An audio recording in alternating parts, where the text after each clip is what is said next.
का पता नहीं है कौन सा मशीन में आटा पिसाया जाता है रे? एगो राष्ट्र ने से एगो पुकपुकिया है से पुक पुक पुक पुक। अरे बेटा हम लोग राजा महाराजा है, सही से देख लीजिए भाभी जी ताकि मेला में जरूरी ना पड़ जाए। बेग तो वजन कर छे ठीक है खूब बढ़िया। अच्छा भाभी जी बोलिए ना, एक बात करेंगे भाभी जी? क्या इस मेला जाने की खुशी में थोड़ा नाच गान कर लेते तो बहुत अच्छा रहता। सही बात नहीं हो भाई जी, नाच गान करवा लिए तब ना खुशी से मेला जी। अखबार का तो आज हाँ आ खुशी मन मन नहीं ना जय पर मेला के जय खुशी है मन न है भाभी जी जय पर मेला के खुशी है मां नहीं बंदे बारा मेला बाय बीचा में जा खुशी है मां नहीं बंदे बारा ओ ये मेला बा रची रची मेला देखबई भाभी है हम रची रची मेला देखबई गंगा है हरिद्वार रची रची मेला देखबई हमें गंगा जी घूम घूम के मेला देखबई ते बड़ा ये मां घूम घूम के मेला देख ओ ये गंगा जी जे कोई किसिया भाभी यंगली देखाई यंगली काटी लेबई वह बेसिया के हे बारी मारा मारबै ते बरबा हे बेसिया छौरी का चाक हे चिन चिन के हे पहुंचा के काटता है तोरो है भौजिया जे कोई छतरी है भाभी यंगली देखा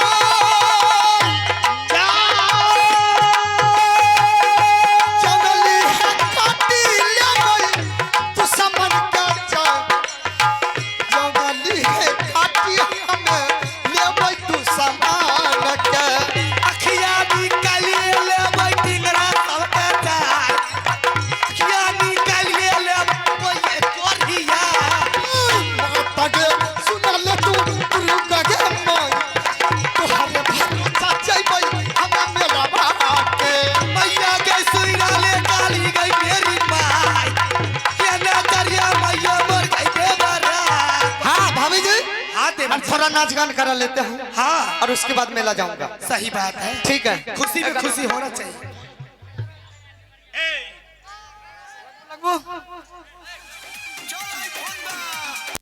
चला चला है भाभी मेला बाके चल खुशी मन से गंगा नहैया तो मेला बा में मैया गई सुइना ले गई दुर्गा मेरी माई यह ना दरिया मैया आई के बेटिया भाभी है सुन लगा रखी हम चला पीछे चला भाभी ताहू मेला बाके घूम घूम के मेला देखबै गंगा हरिद्वार घूम घूम के मेला देखबै गंगा जी तब महाराजा चादर बोल पकड़ा रहिया मेला तो मैया चले दुर्गा माँ कृपा हो जगदम्बा आज भी सुन ले काली माई काली है कलकत्ते वाली मैया चले काली माँ काली है कलकत्ते आज चल गए बढ़िया हो मेला को जाए चले बढ़िया हो मेला को ये बढ़िया ये मेला करता है तुमके बढ़िया यार भाभी जी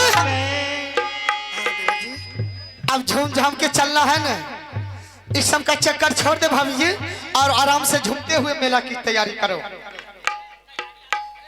अब हल्ला शांत भे गया चल चल चहला भाभी मेला बात जाए चल चल चल है भाभी यब मेला बात चलियो बारावा हे ये मेलावा वही बीचा में है तार अब नहीं है हे देरी करियो है वो ये मेलावा खुशी है मन चला भाभी है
हूँ।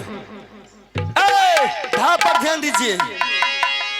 और उसके बाद मैं अपने इस नटवर किला से सीधा मैं गंगा हरिद्वार की मेला की तैयारी करती हूँ और उस राजा से मैं लड़के उस मेला को पाऊंगी और उसे अपने कम जंगल में फंसाऊंगी और शौक से शादी रचाऊंगी। तो मैं सबसे पहले जादू के बल से 2 नट को तैयार करती हूँ और उसके बाद हम दोनों मिल करके तीनों मिल करके उस मेला जाऊंगी और उस राजा के साथ शौक से शादी रचाऊंगी।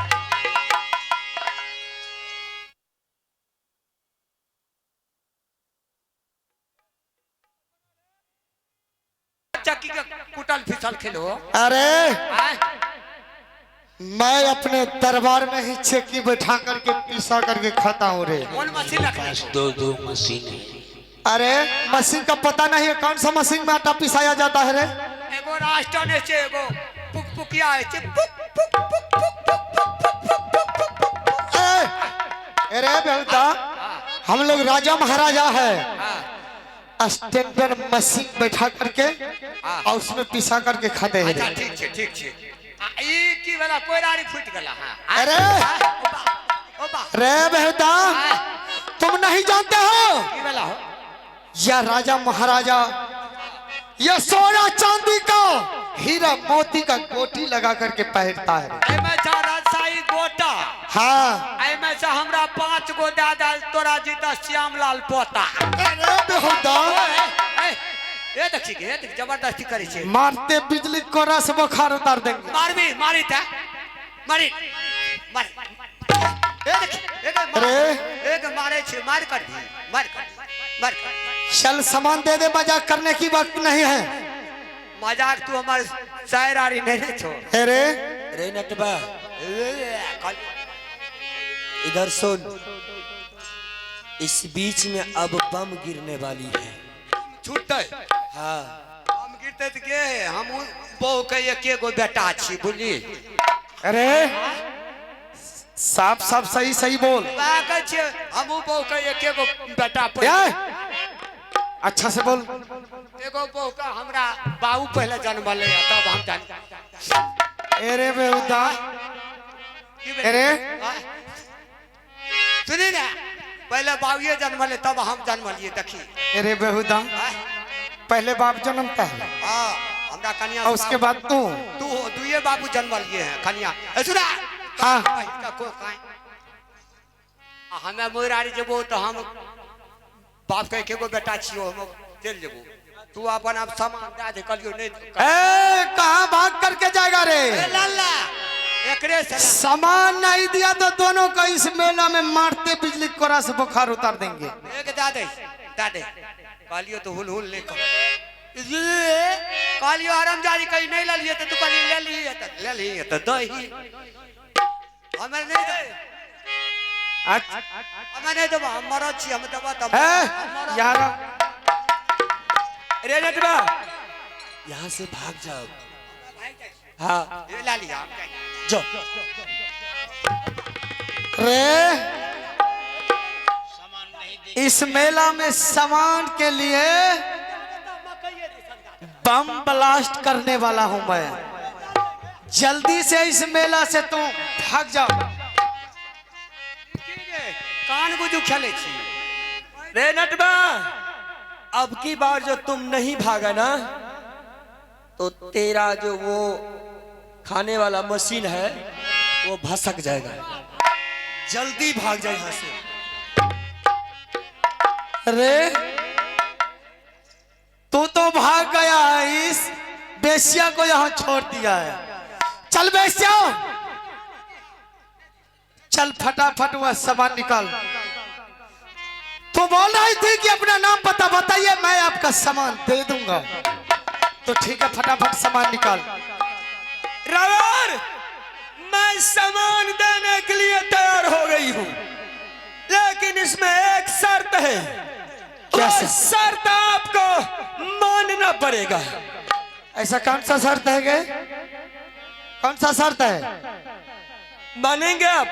चल मैं सामान के लिए हर शर्त मानने के लिए तैयार हूँ। बता क्या आपने शर्त? सामान का दाम दे रहे हैं ना, इसीलिए मैं वो सामान की दाम मांग रही हूँ। आपसे मैं कुछ नहीं मांग रही हूँ। ठीक है मांग, तू क्या मांगने के लिए चाहती है? नींद तोड़िए, आंखें खोलिए, हो जा तैयार। तोहारे कारण राजा हो, लौटिन बानी हो जहां। क्या अच्छा ये बात है? तोहारे कारण यही हो, यो हो मेला बामे। मोती के बौराई के लो मेला बाटा हो।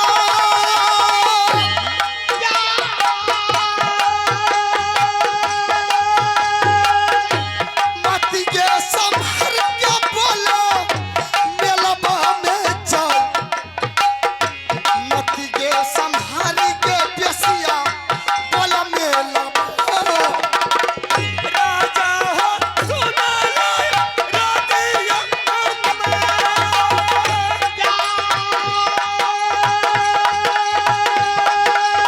सब कुछ कहिए गया मैं राजा हो तोहार, सब कुछ कहिए गया मैं तोहारो। बोलिया ना बोला पेशिया गोली चलाई, गोली के चलाई दिला ताहू मेला बा। मैया के सुना ले सबूजा वाली बोल, हो जा तैयारी मैया आ गई सोभिया। मती के संभारी बोला पेशिया तू जाई, मती के संभारी बोला ताहू मेला बा। पेशिया बोलिए क्या इस सामान की बदले में तू क्या करने के लिए चाहती है ये? मैं हाँ कह दूं, सामान के बदले में मैंने आपसे एक छोटी सी सामान मांग रही हूँ। क्या मांग रहा है ये बताना। वो दाम शायद आप देने में हिचकिचा जाइएगा। आगे हाँ, राजा महाराजा की अकड़ तुम अभी नहीं देखी है। वो पावर आपके पास में होगा तो अवश्य ही दे दीजिएगा। अच्छा हाँ, चल मांग तो मांग, जो कुछ भी मांगना है साफ साफ करके बता। ए मास्टर राजा, इस मेला में ये शोभिया इस तरह नहीं आई है, कोई साजिश ही है, इसीलिए इस मेला में किसी के लिए आए हुए हैं। लेकिन मैंने जिसके लिए आई थी वो राजा आज सामने में मेरे ही मुखातिब हो गए हैं।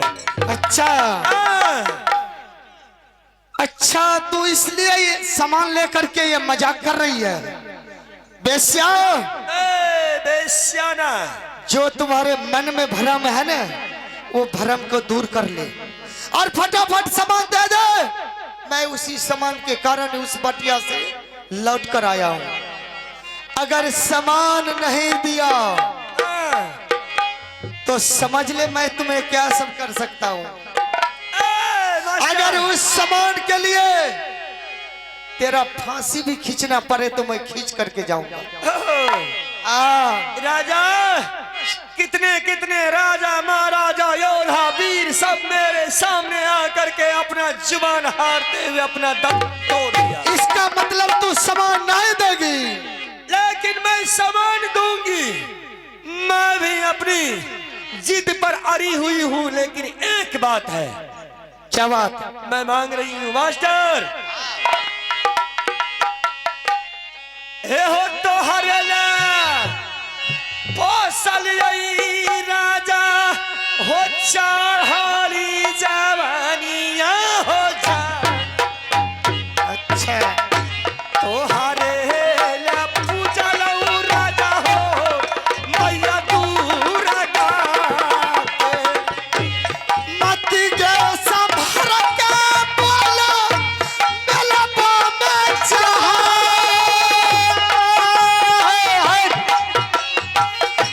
मती के संभर के बोला मेला में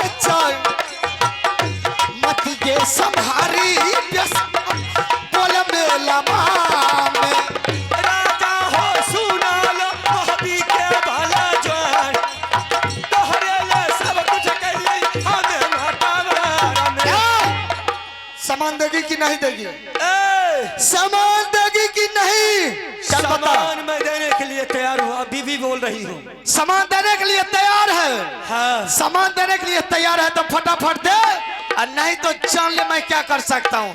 हे गे बाकी महीना मगर तो तरफ बीत गई, ये फागुन महीना बीत गई, शिवरात हे गे तीन चेतावनी है बरिया को, हे गे जो समरे ये मरे बनी जाई, हे गे जो न समरे अस्सी हाथ गला दू, हे गे पोसल बेटा सर के जाई, बिगड़ा बेटा गर मोहब्बा को, हे गे जिनकर छाती पर गोली सर नहीं खाई, मुर्चा परलऊ जब मेला में, जन न छड़बोगे गुजरी तो, जन न छड़बोगे हम मेला में। बच्चा कहना के मनवे हमार जानना छोड़बोगे हम तोहरा के।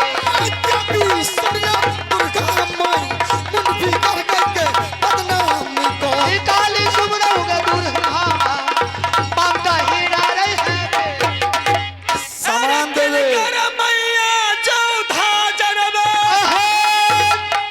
ये सभिया के देते रे था अच्छा अरे छाती तोड़ दूं वो दुश्मन के, आखिर जान रहे चली जाए, आई तो बेटी नटवर वाली रे दुनिया शोर मचा के जाए। अच्छा तू की लड़वे टटिया भेटिया, अरे तू की लड़वे रे मौगी के बच्चा रे, तोरा सन जवान सन चौथा का हमरो भैया रोजा तेरा ठगना धर। अच्छा तोरा सन सन चौथा क्या कुछ नहीं रे बूझे, आई तो बेटी रे नटवर के जा, आई तो बेटी रे हाय नटवर के। जिला कहना रे मनोरे हमार बचल बेटी किला नटवाटर। आगे जाए बन मामा बाबू रूतल कर जे, क्या कितना बखमा डर से पराया, आगे ठारे बघनिया को बाबू रूतल तू है, बघबा का रही छै बाबा जन बचा ले जंगल में। अनबा बहरे छे तामरे बा कौन देश के रे छतरी रहा गे। जबी सुन ले मैं जन्म छपै के है दुश्मन को, आ मैया सुनो के दंगा के बा बामदा हीरा रहे हैं। बेसिया का सुन लो या रजिया के हम कानून बचा ही लगे दुश्मन देबो तो हरा का। रजयवा सुन लाय रजिया हो हमार, किया हो लड़ाई सजना है हो हमरो, गलती समाना दैता दुश्मन हमार, गलती समाना दैता मेरा बामे जो, गलती समाना तो मेरे बचिया के बोले मोरा तारा पर महाराज। बचिया के सुन के बेसा छतिया के हेलो सामान देगी कि नहीं गे?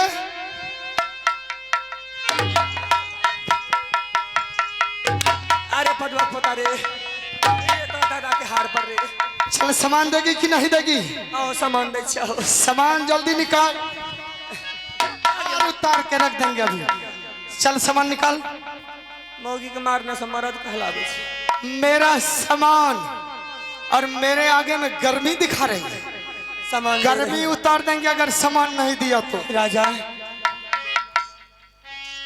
सामान दे रही है, चल सामान अवश्य ही मिल जाएंगे। जल्दी सामान निकाल, नहीं तो जान ले अब की बार तो मैं छोड़ दिया। काट करके फेंक देंगे इसी गंगा घाट में। एरे यांगा यांगा तोरिए दिल कई ई राजा हमारो के जा आगे आगे तोरिए दिल कई गे आगे सोभिया के पटिया से घुर के यली मेला में के चाहा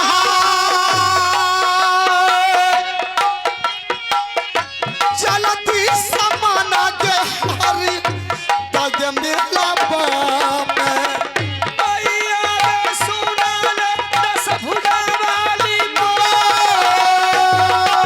मेरा सामान और तू सामान नहीं देगी। हो जो तैयारी मैया आगे सोभिया ओए चलती समाना तगे मेला में जाए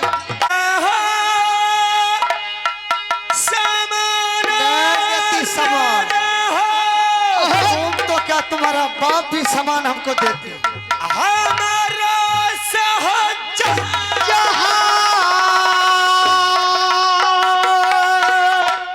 लेला हो सामान राजा हो छौरी सो भिया से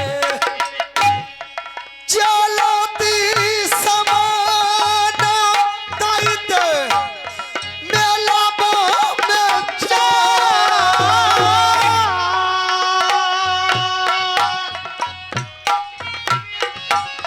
पटिया हिया बैठे बेसिया है कई भाभी जी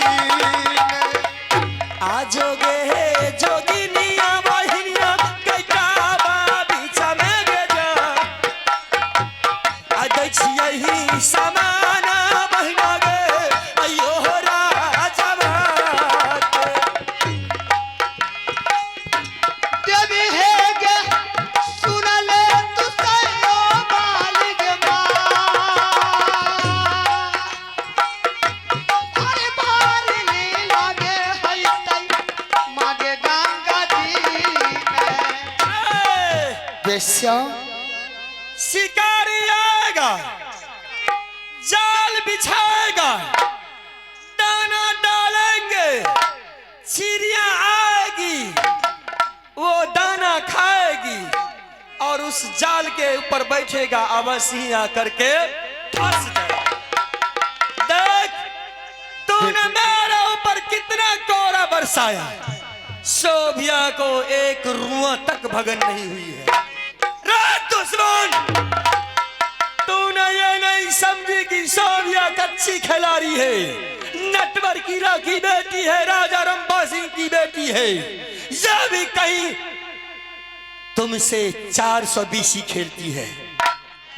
बेसिया बोल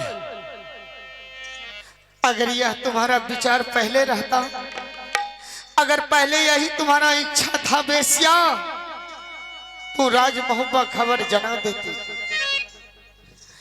मैं सारे तैयारी की साथ आकर के तुम्हारा दोला उठा करके नटगढ़ किला से राजमहुबा ले जाता लेकिन आज बेसिया इस मेला में तूने मेरे साथ छल की है। एक बात जान ले बेसिया सुन लो मैं तुम्हें एक बात कह रही हूं आज से शोभिया छेल का एक ही आदेश है कि जिस दिन तुमने इस शोभिया के साथ शादी करने का एक शब्द बोल दिया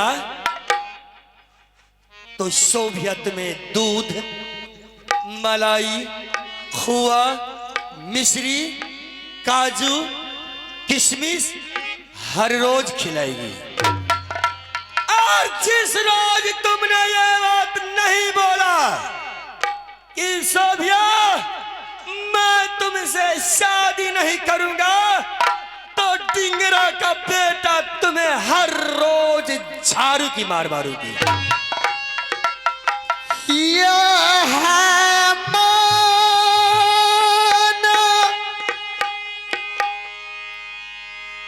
रहू बेसिया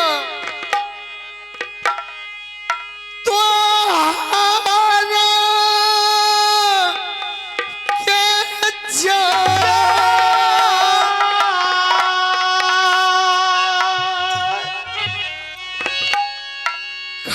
हमारा जानई बेसिया देती है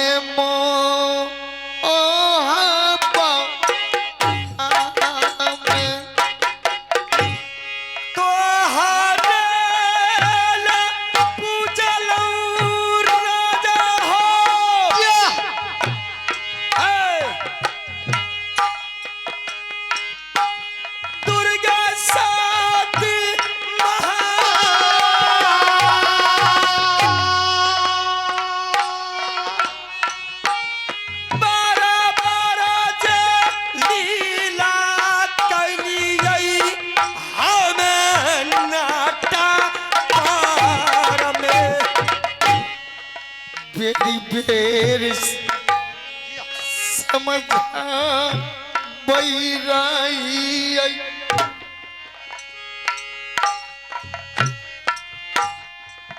भाभी जी के जा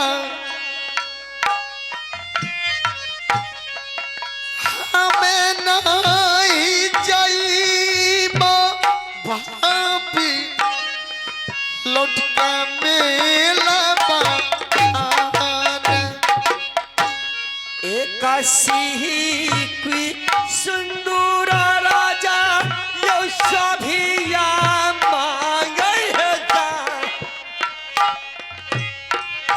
सिख भार सिंदूरावा मांगे यो सभिया जाऊं जाती छाई तई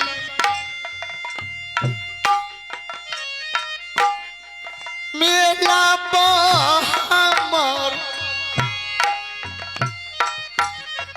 पर बार का जाना व्यसिया करते भाभी जी के लीला बहाज रचिए दाते ये सभिया छौरी हो जा लीला बहाज रचतई मैया दे आगे सभिया छोड़िए झमेला के दाही मेला में जाए ये सराहिया बैठे प्यासिया खाते भाभी जी राजन बेसिया एक ही शब्द हर रोज तुम्हें कहूंगी जिस रोज शादी का नाम बोल दिया तो ये सोभिया हर वक्त दूध मलाई खुआ मिश्री तुम्हें खिलाएगी जिस रोज तुमने शादी से इनकार किया तो डिंगरा का बेटा हर रोज तुम्हें झाड़ू की मार मारेगी बेसिया बोल रास्ते में मेरा भाभी जी इंतजार करती होगी बेसिया यह सब समेला छोड़ दे बेसिया चल डिंगरा का बेटा आज से तुम शादी का नाम कहा